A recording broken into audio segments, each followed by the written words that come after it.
চট্টগ্রাম নগরীতে অগ্নিঝুঁকিতে রয়েছে অর্ধশত মার্কেট। যে কোনো সময় বড় দুর্ঘটনার শঙ্কা থাকলেও ফায়ার সার্ভিসের বারবার তাগাদাতেও টনক নড়ছে না মার্কেট কর্তৃপক্ষের। অগ্নি দুর্ঘটনা প্রতিরোধে ১ বছর আগে দেয়া ফায়ার সার্ভিসের সুপারিশমালার বাস্তবায়ন হয়নি ১%। আব্দুল্লাহ রাকিবের রিপোর্ট, ক্যামেরায় ছিলেন রবিউল টিপু। চট্টগ্রামে ছোট বড় মিলিয়ে মার্কেটের সংখ্যা ১০০টি। সরু ঘিঞ্জি পরিবেশে অপরিকল্পিতভাবে গড়ে ওঠা এসব মার্কেটের অর্ধেকেই নেই যথাযথ অগ্নি নির্বাপন ব্যবস্থা।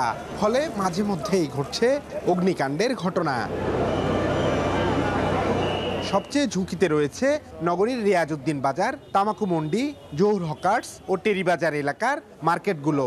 তারের জঞ্জাল আর সরু পথের এসব মার্কেটে আগুন লাগলে নেই ফায়ার সার্ভিসের গাড়ি প্রবেশের সুবিধা, নেই পানির উৎস। ফায়ার সার্ভিস কর্তৃপক্ষ মার্কেটগুলোতে জলাধার তৈরি, অগ্নি নির্বাপক সামগ্রী নিশ্চিত করার সুপারিশ করলেও ১ বছরেও তা আমলে নেয়নি মার্কেট কর্তৃপক্ষ।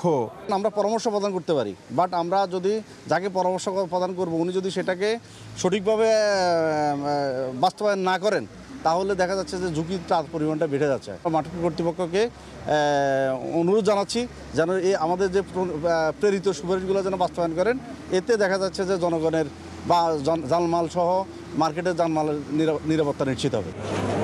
অগ্নি ঝুঁকির কথা স্বীকার করে নানা সীমাবদ্ধতায় ফায়ার সার্ভিসের সুপারিশ বাস্তবায়ন সম্ভব হচ্ছে না বলে জানায় ব্যবসায়ী নেতারা। যেহেতু গিঞ্জি এলাকা, এটি আসলে অগ্নিকাণ্ড সংঘটিত হলে একটু সমস্যা আছে, সেজন্য আমরাও কিন্তু সমিতির পক্ষ থেকে প্রতিটি দোকানে ফায়ার এক্সটিংগুইশার রাখার জন্য আমরা নির্দেশনা দিয়ে যাচ্ছি। সত্যি কথা বলতে গেলে সবার তো পর্যাপ্ত থাকে না।